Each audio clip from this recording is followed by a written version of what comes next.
کے احوال ایسے ہیں کہ شادی محل مسلمانوں کو نہیں دیا جاتا. شادی محل مسلمانوں کو نہیں دیا جاتا. کیوں؟ ہندو مسلم کی وجہ سے نہیں، صرف اس وجہ سے کہ مسلمان گندگی پھیلاتا ہے. واہ واہ، تقریر ہماری ہو، بیان ہمارے ہو، اسلام طہارت کا حکم ہمیں کرے اور ہمیں گندا کہا جائے، ہمیں غلیظ کہا جائے. ڈوب مرنے کی زندگی ہے ہماری، شرمندگی کی زندگی.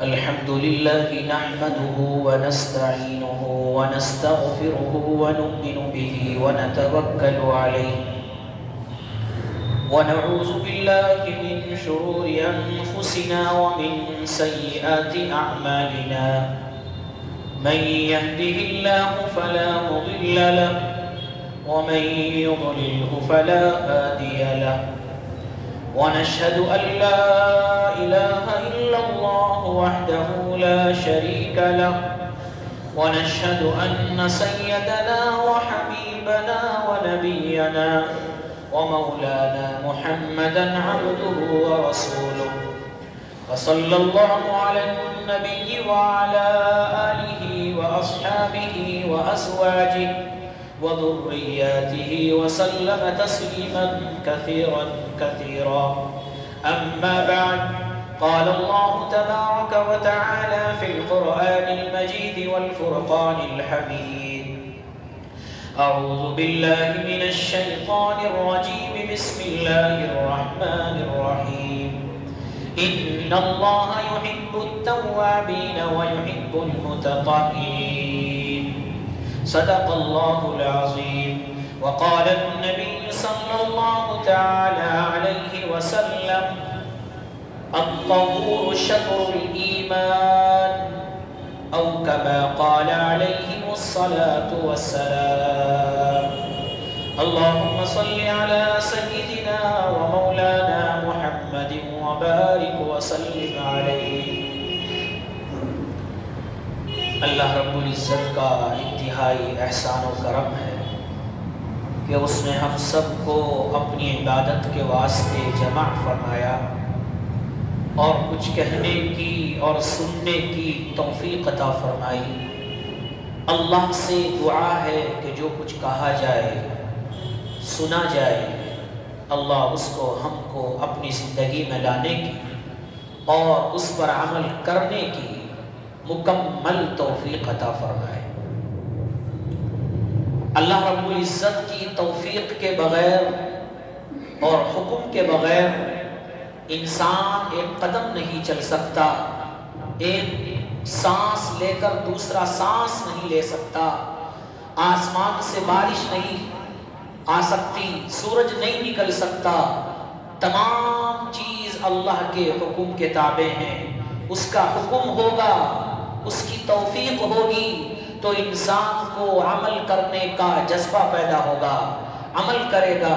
اس کی توفیق کے بغیر انسان نہ ایک قدم آگے جا سکتا ہے، اس کے حکم کے بغیر نہ انسان مسجدوں کی طرف آ سکتا ہے، اس کے حکم کے بغیر انسان دوسرے امور انجام نہیں دے سکتا. اللہ کی توفیق اور اس کا حکم اعلیٰ ہے. اسلام کے اندر مختلف چیزیں ہم حضرات سنتے آ رہے ہیں. اسلام جہاں ہمیں عبادتوں کا، نمازوں کا، زکوٰۃ اور صدقات اور حج کا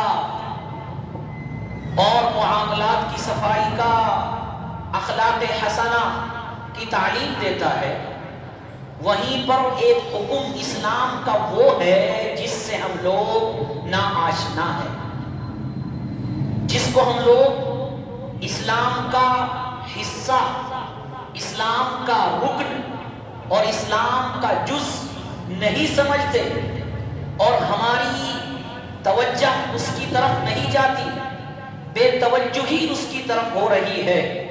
وہ کیا چیز ہے؟ وہ ہے طہارت، پاکی، صفائی، نظافت. قرآن مقدس میں اللہ رب العزت نے ارشاد فرمایا: ان اللہ یحب التوابین ویحب المتطہرین، اللہ رب العزت توبہ کرنے والے کو پسند کرتا ہے، مغفرت چاہنے والے کو پسند فرماتا ہے، گناہوں کی معافی چاہنے والے کو پسند فرماتا ہے۔ اگلا جملہ اللہ نے کیا فرمایا؟ وَيُحِبُّ الْمُتَطَهِّرِينَ، اللہ پاک رہنے والے کو بھی پسند فرماتا ہے۔ کیا فرمایا؟ وَيُحِبُّ الْمُتَطَهِّرِينَ، پاکیزہ رہنے والے، صاف رہنے والے، طہارت کے ساتھ رہنے والے، نظافت کے ساتھ رہنے والے، ان کا ظاہر بھی پاک، ان کا باطن بھی پاک، ان کا دل بھی پاک، ان کا جسم بھی پاک، ان کے کپڑے بھی پاک۔ جو لوگ ایسے رہتے ہیں، پاک صاف رہتے ہیں، پاک صاف نظافت ستھرے رہتے ہیں، اللہ فرما رہے ہیں وَيُحِبُّ الْمُتَطَهِّرِينَ، ایسے لوگوں کو میں پسند کرتا۔ طہارت، صفائی، نظافت یہ اسلام کا حصہ ہے، یہ اسلام کا جز ہے۔ ایک طہارت وہ ہے جو دل کی طہارت ہے، اور ایک طہارت وہ ہے جو باہر کی طہارت ہے۔ دل کی طہارت کیا ہے؟ دل کی طہارت یہ ہے کہ انسان شرک سے پاک ہو، دل کی طہارت یہ ہے کہ انسان کفر سے پاک ہو، اللہ کے علاوہ کسی کو معبود نہ سمجھے۔ دل کی پاکی یہ ہے کہ حسد سے دل کو پاک رکھے، کینہ سے دل کو پاک رکھے، بغض سے دل کو پاک رکھے، وغیرہ وغیرہ، عقائد کا صحیح طور پر اپنے دل میں بٹھائے۔ یہ تمام چیزیں دل کی پاکی ہے۔ ظاہری پاکی کیا ہے؟ کہ اپنے جسم کو، اپنے کپڑے کو انسان نجاست غلیظہ، نجاست خفیفہ، پیشاب، پخانہ یا اور گندی چیزوں سے اپنے آپ کو پاک صاف رکھے۔ یہ ہے ظاہری طہارت، جس کا حکم اسلام نے ہمیں دیا ہے، قرآن نے ہمیں دیا ہے، حدیث میں ہمیں یہ حکم ملتا ہے۔ پاکی اور صفائی محتم بشان عمل ہے، پاکی صفائی محتم بشان عمل ہے، انسانوں کے لیے باعث زیب و زینت ہے، سلیم الطبع انسان کے لیے باعث فخر اور باعث عزت ہے، اور زندہ دل قوموں کی پہچان ہے۔ کیا؟ طہارت۔ زندہ دل لوگوں کی اور زندہ قوموں کی پہچان ہے، مہذب لوگوں کا طریقہ ہے، مہذب لوگوں کی نشانی ہے پاک رہنا۔ معلوم یہ ہوا کہ اسلام حکم کرتا ہے پاکی کا، اسلام حکم کرتا ہے صفائی کا۔ میں آپ حضرات کے سامنے اسلام کے تعلق سے کیا تعلیم ہے طہارت کی، اس سے پہلے آپ کو زمانہ جاہلیت کی بارے میں بتاؤں۔ آپ نے سنا ہوگا کہ زمانہ جاہلیت میں لوگ، نصرانی لوگ غسل کرنے کو، منہ دھونے کو معیوب سمجھتے تھے، عیب سمجھتے تھے، اور اپنے آپ کو یہ کہتے تھے کہ جس نے منہ دھو لیا، غسل کر لیا، وہ گویا کہ ان کی نظروں میں گرا ہوا، گھٹیا اور جرم عظیم سمجھا جاتا تھا۔ آپ نے وہ بات سنی ہوگی کہ زمانہ جاہلیت میں لوگ ننگے طواف کیا کرتے تھے، یہ بات تو سب نے سنی ہے نا۔ کفار مکہ ننگے ہو کر بغیر لباس کے طواف کیا کرتے تھے۔ اس وقت کا یہ طریقہ تھا نصرانیوں کا کہ وہ لباس کو پہننا معیوب سمجھتے تھے، پاکی حاصل کرنے کو عیب سمجھتے تھے، منہ دھونے کو عیب سمجھتے تھے۔ اسلام کے آنے سے قبل زمانہ جاہلیت کا یہ منظر ہے۔ کتابوں کے اندر لکھا ہے، ابو الحسن ندوی رحمۃ اللہ علیہ نے اپنی کتاب میں لکھا ہے کہ اس وقت میں یہاں تک تھا کہ ایک نصرانی گزرا ہے ایتھنز، اس کا نام، جس کے بارے میں لکھا ہے کہ زندگی بھر اس نے اپنے پیر نہیں دھوئے، زندگی بھر پیر نہیں دھوئے۔ اور آگے لکھتے ہیں اسی طرح ایک اور بادشاہ گزرا ہے ابراہم، اس کے بارے میں لکھا ہے، نصرانی راہب تھا، اس نے لکھا ہے کہ اس کے بارے میں کہ زندگی بھر اس نے چہرہ نہیں دھویا، زندگی بھر۔ یہ زمانہ جاہلیت کی باتیں ہیں، اسلام کے آنے سے پہلے کی باتیں ہیں۔ قرآن کے نزول سے پہلے کی باتیں ہیں، اللہ کے نبی کے آنے سے پہلے کی باتیں ہیں۔ زمانہ جاہلیت کے اندر پاکی کو، پاک صاف رہنے کو عیب شمار کیا جاتا تھا، بلکہ اسکندریہ بادشاہ جو گزرا ہے، جب اس کو معلوم ہوا، وہ بادشاہ بنا اور اس کو پتا چلا کہ نصرانی لوگ غسل کرتے ہیں، پانی نہاتے ہیں، تو اس کو بہت زیادہ صدمہ اور افسوس ہوا۔ یہ تہذیب ان لوگوں کی تھی، اپنے اعتبار سے ان لوگوں کی تہذیب تھی۔ یہ تو اس زمانہ جاہلیت کی بات ہوئی جو ہم نے سنا، اور ہم نے سنا کہ کفار مکہ ننگے ہو کر طواف کیا کرتے تھے۔ اب اس سے آگے تو کوئی بات نہیں رہی، یہاں ہٹا دیجئے، زمانہ جاہلیت کی بات ہٹا دیجئے، اسلام کی بات بعد میں ہوگی۔ آج کے دور میں ہم جن لوگوں کو مہذب سمجھتے ہیں، تہذیب شدہ قوم سمجھتے ہیں، مغربی رہنے والے، امریکن، آسٹریلین، انگریز، جن کو ہم سمجھتے ہیں کہ وہ مہذب لوگ ہیں، وہ تہذیب والے لوگ ہیں اور پاک رہنے والے لوگ ہیں، صاف رہنے والے لوگ ہیں، ذرا ان کی تاریخ اٹھائیے، ان کی تاریخ پڑھیے کہ اسلام کے آنے سے قبل کیا عالم ان لوگوں کا تھا اور کیا مسئلہ تھا ان کا۔ کتابوں کے اندر لکھا ہے روم کے بادشاہ نے جرمنی کے بادشاہ پر کفر کا فتویٰ لگایا۔ روم کے بادشاہ نے جرمنی کے بادشاہ پر کفر کا فتویٰ لگایا، اپنے مذہب سے نکالنے کا حکم کیا۔ کیوں؟ اس کے بارے میں یہ معلوم ہو گیا تھا کہ وہ روزانہ غسل کرتا ہے۔ یہ کہاں کی بات ہے؟ جن کو آج ہم مہذب کہتے ہیں، تہذیب شدہ قوم کہتے ہیں، 500 یا 600 سال یا اسلام سے آنے پہلی ہسٹری ان کی اٹھائیے، وہ لوگ بھی پاک رہنے کو، صاف رہنے کو معیوب سمجھتے تھے۔ اور کتابوں کے اندر لکھا ہے کہ روم نے سن 1478 1478 یعنی آج سے تقریباً 600 سال پہلے وہاں کے بادشاہ نے 2000 لوگوں کو قید کر دیا تھا، اس وجہ سے کہ وہ لوگ روزانہ غسل کیا کرتے تھے۔ یہ میں آپ کو اسلام کا تعارف کرانے سے پہلے اور اسلام کا مقام کیا ہے وہ بتانے کے لیے زمانہ جاہلیت اور اسلام کے علاوہ رہنے والے لوگوں کا تعارف کرا رہا ہوں کہ ایسے قومیں موجود تھی، ایسی قومیں بھی موجود تھی کہ جو غسل کرنے کو معیوب سمجھتے تھے۔ کتابوں کے اندر لکھا ہے اندلس کے اندر جب مسلمانوں کی بادشاہت ختم ہوئی اور عیسائی لوگ وہاں پر قبضہ جمائے، تو عیسائی لوگوں کا جو بادشاہ تھا اس وقت کا، اس نے اندلس کے اندر تمام کے تمام سرکاری حمام، سرکاری غسل خانے بند کرا دیے تھے۔ یہ تمام باتیں حضرت مولانا ابو الحسن ندوی رحمت اللہ علیہ نے اپنی کتاب میں لکھی ہے۔ اسلام کا تعارف کرانے سے پہلے یہ تمام چیزیں لائے، اس کے بعد اسلام کا ذکر کیا کہ دیکھو اللہ کا شکر ادا کرو کہ اللہ نے آج ہمیں اسلام کی دولت سے نوازا ہے۔ زمانہ جاہلیت کے اندر دیکھو کیا عالم تھا اور مغربی رہنے والے لوگوں کا کیا عالم تھا، ذرا ان کو دیکھو۔ اب آئیے اسلام کی طرف۔ اسلام ہمیں کیا حکم دیتا ہے اور اسلام ہمیں کیا کہتا ہے؟ اسلام ہمیں سب سے پہلا حکم کرتا ہے، بچہ پیدا ہوتا ہے غسل دو، غسل کے بعد اس کی اذان وغیرہ اور اس کے احکام ہیں۔ انسان مرتا ہے تو غسل دے کر دفن کرو۔ کتنا اچھا اسلام ہے! پیدا ہوتے ہوئے غسل کا حکم، جاتے ہوئے غسل کا حکم۔ یہ بتانا تھا کہ اسلام وہ ہے جو پوری زندگی یہ چاہتا ہے کہ تم آ رہے ہو، جا رہے ہو، تمہاری زندگی کے اندر پاکی صفائی ہونی چاہیے، تمہارے اندر نظافت ہونی چاہیے، تمہارے اندر طہارت ہونی چاہیے۔ یہ ہمیں اسلام تعلیم دے رہا ہے، یہ ہمیں اسلام بتا رہا ہے۔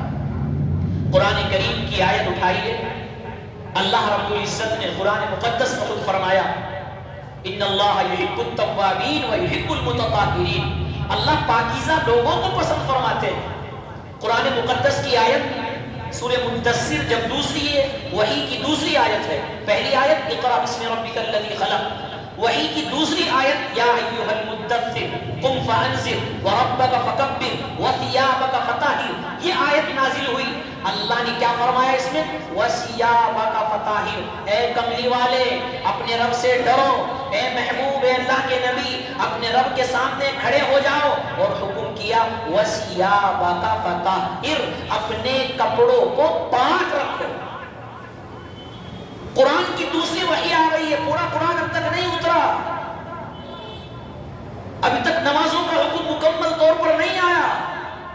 اللہ کے نبی کو دوسری وحی میں بتا دیا گیا، اے نبی تمہیں نماز کا حکم ہوگا، وہ ہے، لیکن اس کے لیے وَثِيَابَكَ فَطَهِّرْ، تمہیں اپنے کپڑوں کو پاک رکھنا ہوگا، اپنے جسم کو پاک رکھنا ہوگا، اپنی جگہ کو پاک رکھنا ہوگا۔ تم نماز کے لیے کھڑے ہو رہے ہو، تمہارا جسم بھی پاک ہو، تمہارے کپڑے بھی پاک ہو، اور جہاں تم نماز پڑھ رہے ہو وہ جگہ بھی پاک ہونی چاہیے، اس کے بغیر تمہاری بندگی، تمہاری عبادت قابل قبول نہیں۔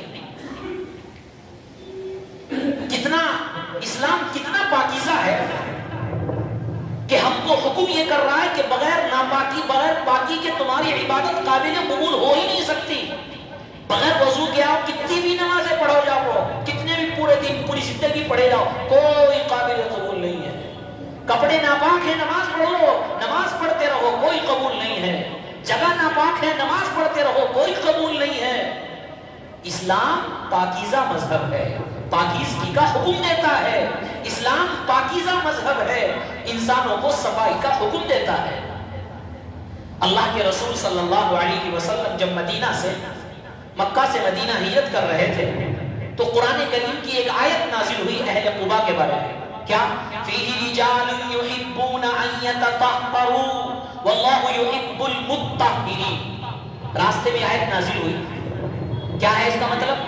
اللہ فرما رہے ہیں اے نبی جہاں پر آپ ٹھہرے ہوئے ہو، اہل قباء کی جو مسجد ہے وہاں پر، یہاں کے لوگ پاکیزہ ہیں، واللہ یحب المطہرین، اور اللہ پاکیزہ لوگوں کو پسند فرماتے ہیں۔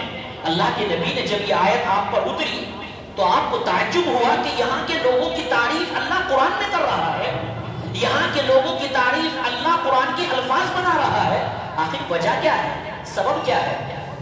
پوچھا اے انصاری تمہارے اندر وہ کون سی صفت ہے کہ اللہ نے تمہاری تعریف قرآن میں اتار دی، اللہ نے تمہاری تعریف میں قرآن کی آیت اتار دی، کون سی پاکی تمہارے اندر ایسی ہے جو اللہ کو اتنی پسند ہے؟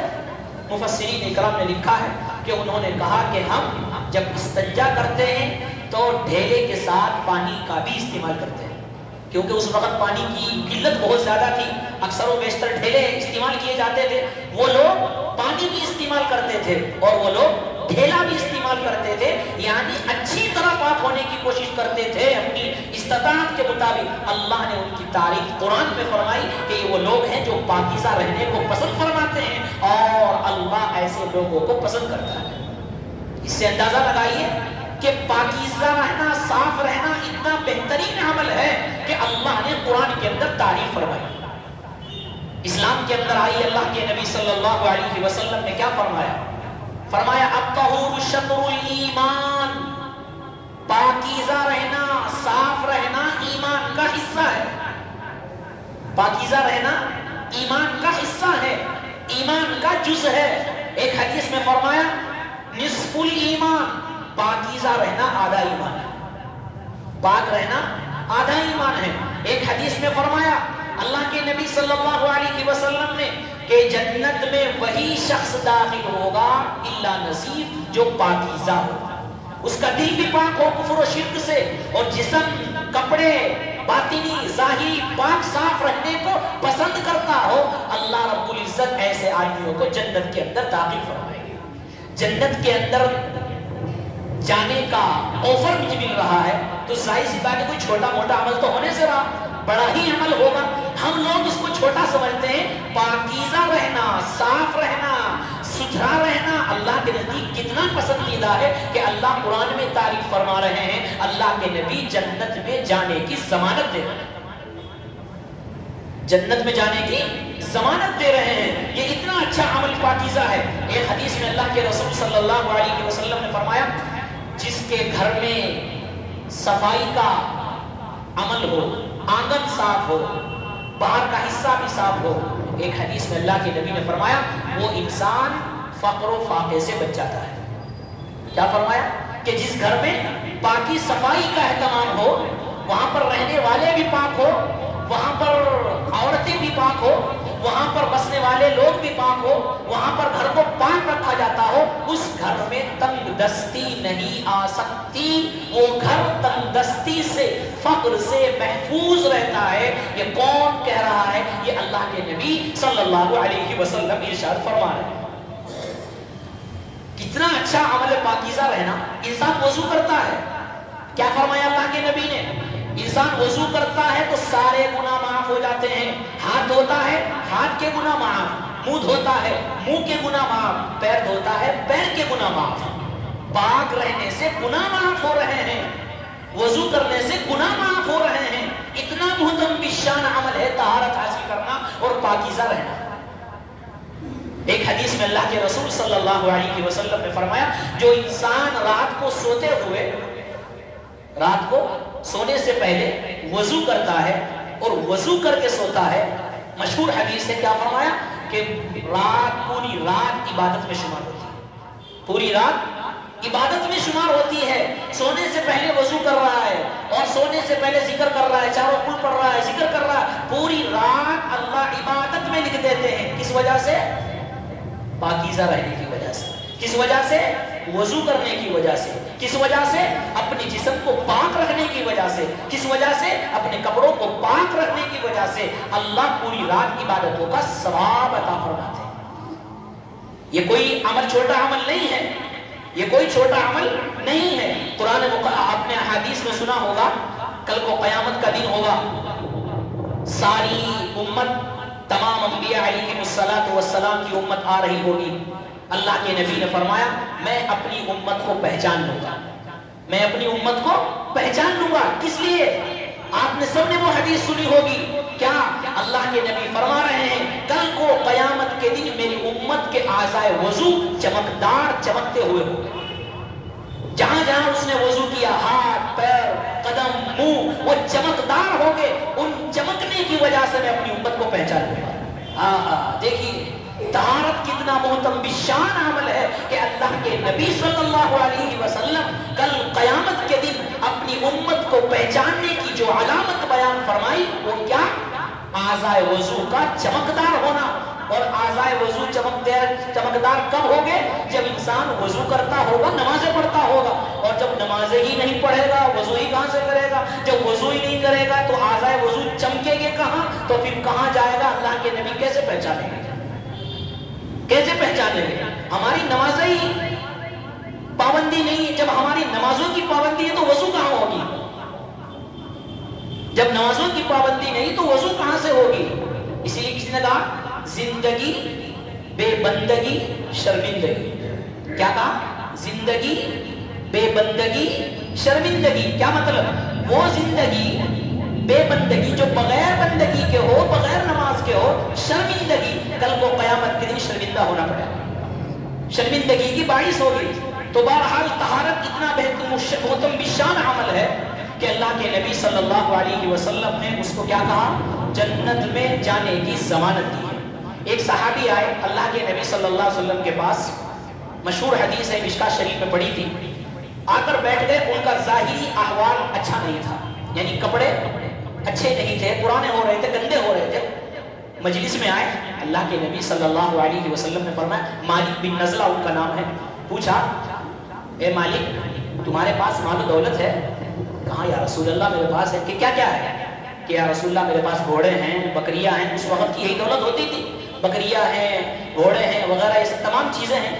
تو اللہ کے نبی صلی اللہ علیہ وسلم کا الفاظ کیا تھے وہ سنیے اور غور کریے۔ کیا فرمایا؟ لیُرَا أَثَرَ نِعْمَتِهِ، کہ جب اللہ نے تم کو نعمتیں دی ہے، اللہ نے مال و دولت دیا ہے، تو اس کی نعمت کا اثر اور اس کی نعمت کا اظہار تمہارے کپڑوں سے، جسموں سے ظاہر ہونا چاہیے، تمہارے جسموں سے ظاہر ہونا چاہیے۔ آج ہم بزرگی اس کو سمجھتے ہیں اللہ نے مال و دولت خوب دیا ہے، لکھپتی کروڑ پتی بنا ہے، بہترین گھر دیا ہے، اور پھٹے پرانے کپڑے میں رہنے کو بزرگی سمجھا جاتا ہے۔ یہ بزرگی نہیں ہے، پھٹے کپڑے پرانوں میں رہنا یہ بزرگی نہیں ہے۔ تقوی کا معیار یہ نہیں ہے۔ اللہ نے دیا ہے، اللہ نے کھانے کے لیے، پہننے کے لیے، رہنے کے لیے مکان، کپڑا سب کچھ دیا ہے، مال و دولت دی ہے، تو اللہ کا دی ہوئی نعمت کا شکریہ یہ ہے کہ نعمتوں کا شکریہ یہ کیا جائے کہ کپڑے بھی صاف ہونے چاہیے، ہمارا جسم بھی صاف ہونا چاہیے۔ صحابی کو فرمایا کہ تمہارے اوپر نعمت کا اثر ہونا چاہیے، یہ میں نہیں، یہ اللہ کے نبی فرما رہے ہیں۔ معلوم یہ ہوا کہ اللہ نے اگر مال و دولت دیا ہے اور اچھا رہنے کے لیے ہمارے پاس اسباب ہیں، پیسے ہیں، تو اسلام یہ کہہ رہا ہے، ایمان کا تقاضا یہ ہے، اور اللہ کے نبی یہ فرما رہے ہیں کہ جب اللہ نے دیا ہے تو اس کا اثر تمہارے کپڑوں پر، تمہارے جسم پر دیکھنا چاہیے، بشرطے کہ ان کپڑوں کو پہن کر تکبر نہ ہو، بشرطے کہ ان کپڑوں کو پہن کر دوسرے کو حقیر نہ سمجھا جائے۔ کپڑا اچھا اس لیے پہنے، اللہ نے مجھے دولت دی ہے، اس کا شکریہ کے طور پر میں اچھے کپڑے پہن رہا ہوں، یہ بھی عبادت میں شمار ہوگا۔ یہ بھی کیا ہے؟ عبادت میں شمار ہوگا۔ پھٹے پکڑے کپڑے، پرانے لباس پہننا، کروڑ پتی سب کچھ ہے، پرانے کپڑے پہن کے پھر رہا، بالکل پسڈی کے آدمی کھڑا ہونا گوارا نہیں کرنا اس کے بعد۔ اللہ کو ایسے لوگوں کی ضرورت نہیں ہے۔ اللہ کے نبی نے فرمایا اسلام نہیں ہے، یہ تقوی نہیں ہے۔ اللہ نے دیا ہے، اس کا اثر تمہارے جسموں پر دیکھنا چاہیے، تمہارے کپڑوں پر دیکھنا چاہیے۔ اللہ کے نبی صلی اللہ علیہ وسلم راستے میں جا رہے ہیں، آپ نے مشہور حدیث سے سنی، 2 قبر والوں کو عذاب ہو رہا ہے، سب نے سنی، 2 قبر والوں کو عذاب ہو رہا ہے۔ اللہ کے نبی صلی اللہ علیہ وسلم اترے، قبر کے پاس گئے، ٹہنی کو توڑا، اس پر گاڑا، پوچھا یا رسول اللہ ان کو عذاب کیوں ہو رہا ہے؟ کہ ایک کو تو عذاب اس لیے ہو رہا ہے کہ وہ چغلی کیا کرتا تھا، غیبت کیا کرتا تھا، دوسرے کو عذاب کیوں ہو رہا ہے کہ وہ پیشاب کی چھینٹوں سے نہیں بچتا تھا۔ سب نے سنی ہے حدیث؟ اب اس سے اندازہ لگائیے اس حدیث سے کہ ناپاکی اور پاکیزہ نہ رہنے کی وجہ سے عذاب قبر ہو رہا ہے، پیشاب کی چھینٹوں سے بد احتیاطی کرنے کی وجہ سے عذاب قبر ہو رہا ہے۔ یہ کوئی چھوٹا موٹا عمل نہیں ہے، بڑا عمل ہے کہ اس کی وجہ سے جہنم میں اور اس کی وجہ سے عذاب قبر ہوتا ہے۔ اس نے فرمایا کہ پیشاب کی چھینٹوں کے اندر احتیاط کرو، کہیں تمہارے کپڑوں میں نہ لگ جائے۔ اسلام یہ چاہتا ہے، اللہ پاک ہے، حدیث میں فرمایا ان اللہ نظیف یحب النظافہ، اللہ پاک ہے، پاکی کو پسند فرماتے ہیں، اللہ صاف ہے، صاف رہنے کو پسند فرماتے ہیں، اللہ بہترین مطہر ہے، مطہر ہے، پاکیزہ ہے، پاکیزہ رہنے کو پسند فرماتے ہیں۔ یہی اسلام کا تقاضا ہے اور یہی قرآن اور حدیث کا حکم ہے۔ آج امام بخاری رحمۃ اللہ علیہ کے بارے میں آیا، ان کے حالات میں لکھا ہے ہر حدیث کو لکھنے سے پہلے نیا وضو کیا کرتے تھے، ہر حدیث کو لکھنے سے پہلے، دیکھو کتنی لاکھوں حدیث لکھی ہے انہوں نے، اتنا بڑا نام پوری دنیا میں امام بخاری کے نام سے کتاب سب جانتے ہیں، ان کے حالات پڑھیں گے آپ تو کتابوں کے اندر لکھا ہے ہر حدیث کو لکھنے سے پہلے بیٹھتے تھے تو لکھنے سے پہلے وضو کر کے آتے، 2 رکعت نفل پڑھتے، اس کے بعد حدیث لکھتے تھے۔ اور یہ بھی لکھا ہے کہ ہر ٹاپک کو لکھنے سے پہلے، وہ ٹاپک موضوع کو لکھنے سے پہلے غسل بھی کیا کرتے تھے۔ یہ امام بخاری کے حالات ہیں۔ ان تمام باتوں سے آپ اندازہ لگائیے کہ اسلام کے اندر پاکیزہ رہنے کا کتنا حکم ہے۔ آج ہم اپنے گھروں کے احوال، اور گھروں کے احوال تو چھوڑ دیجیے، اپنی مسجدوں کے احوال کو دیکھ لیجیے۔ مسجدوں میں گٹکا کھا کر تھوکنا ہے تو مسجدوں میں آ جاتے ہیں، ناک سڑی ہوئی ہے، نکالنے کے جگہ گھر میں رہے، گھر پر نہیں کرے گا، مسجد میں آ کر سب کچھ نکالے گا۔ بیت الخلا میں جائیں گے، پانی ڈالنے کی زحمت گوارا نہیں کرے گے، کیوں؟ ہماری تھوڑا ہی ہے۔ اگر کہہ دیا جائے، یہ سب جگہ کی بات کر رہا ہوں، یہاں کی نہیں، پورے سب مسجدوں کا یہ حال ہے اکثر، اگر کہہ بھی دیا جائے کیا بولتے ہیں؟ میں اکیلا کرتا، کیا بولتے ہیں؟ میں اکیلا کرتا، ایسے بولتے ہیں نا، یعنی یہ سمجھتے ہیں کہ یہ تو سرکاری ہے، جو چاہے کرو۔ ارے تمہیں پاکیزہ رہنے کا حکم دیا ہے، دوسرے لوگ آ رہے ہیں، یہاں تو اور زیادہ احتیاط کرنے کی ضرورت ہے۔ گھر میں ہم کرتے تو پانی بھی ڈالتے ہیں، صاف بھی کرتے ہیں، بیوی کا ڈر ہے، بچوں کا ڈر ہے، اب یہاں کون بولے گا؟ اسلام یہ کہتا ہے کہ مسجدوں کے گھر کے اندر بھی صفائی ہونی چاہیے، تمہاری مسجدوں میں بھی صفائی ہونی چاہیے، تمہاری مسجد کا اندر کا حصہ بھی صاف ہونا چاہیے، اور اگر ہو سکے تو خود صاف کرو، ہو سکے تو خود صاف کرو، اور اگر اتنا نہیں، اتنی ہمت ہو، اتنا تو کر لو، پانی تو ڈال سکتے ہو، صاف تو کر سکتے ہو۔ اسلام تو وہ ہے کہ دوسرے لوگ ان کو دیکھ کر اسلام قبول کرے۔ آج ہماری مسجدوں کے احوال کو اگر وہ دیکھ لیں اور ہماری بیت الخلا کو وہ دیکھ لیں تو آج وہ کیا کرے گے؟ وہ اسلام کو قبول نہیں کرے گے، وہ یہاں سے بھاگ جائے گا۔ یہ آج ہماری مسجدوں کی بیت الخلا کا حال ہے، اور مسجد یہ اہل اسلام کا تقاضا ہے؟ کیا یہ اہل مومن کا تقاضا ہے؟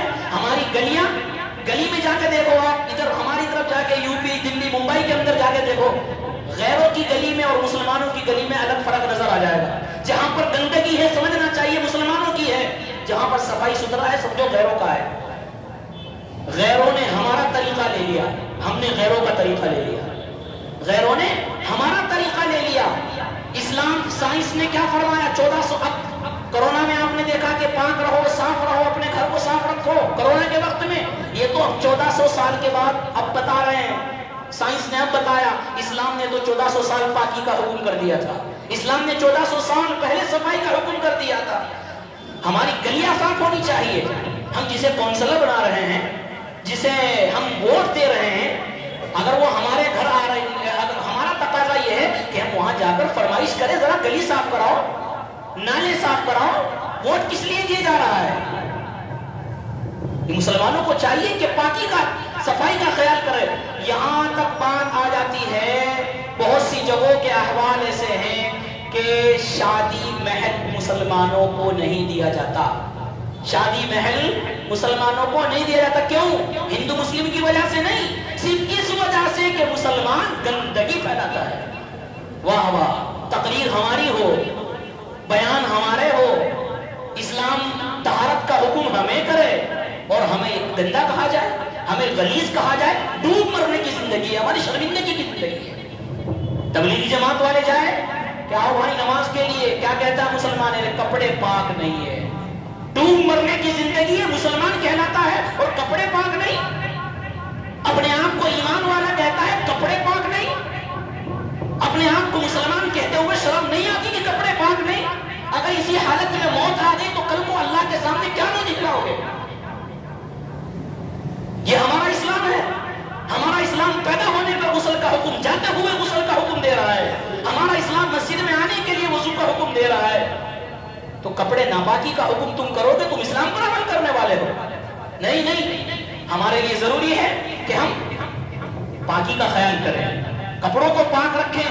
اللہ کے نبی صلی اللہ علیہ وسلم کے بارے میں آیا، کنگھی بھی کیا کرتے تھے، سرما بھی لگایا کرتے تھے، تیل بھی لگایا کرتے تھے، سب نے سنا، سب کو پتا ہے۔ کیوں؟ امت کو تعلیم دینے کے لیے، مسلمانوں کو بتلانے کے لیے کہ اسلام کا دوسرا نام طہارت ہے، اسلام کا دوسرا نام طہارت ہے، پاک ہے، صفائی ہے۔ اسلام کا نام طہارت ہے، مسلمان دور ہے۔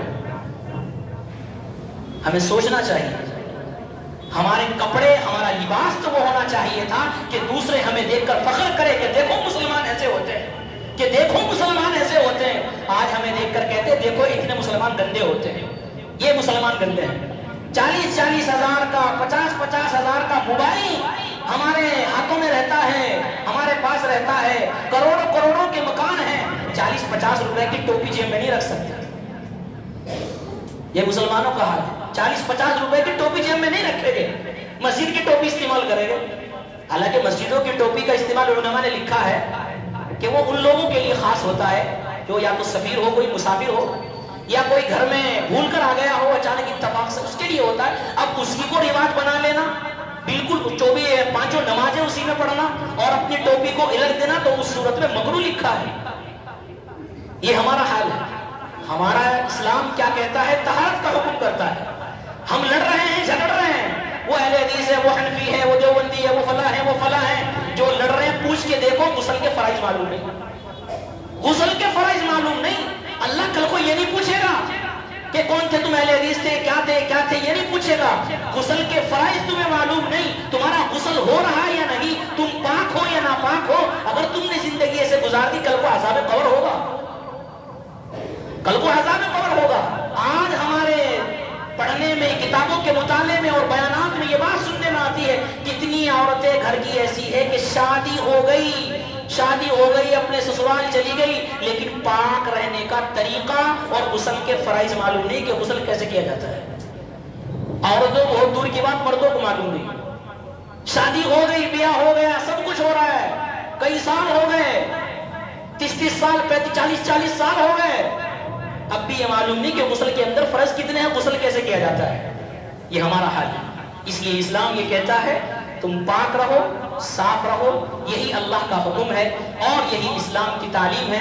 ہم پاک رہیں گے تو ہمارے اندر ایک الگ خوشی ہوگی۔ جب انسان پاکیزہ رہتا ہے ایک الگ سے سرور ملتا ہے، عبادت میں مزہ آتا ہے، عبادت میں لطافت آتی ہے، عبادت میں نورانیت پیدا ہوتی ہے، اپنے آپ کو انسان اچھا محسوس کرتا ہے۔ اور جب گندا غلیظ ترین ہوگا تو انسان اپنے آپ کو بدبودار محسوس کرے گا۔ اس کے پاس نماز میں کھڑا ہونے والا آدمی یہ سوچے گا میرے پاس کون کھڑا ہو گیا۔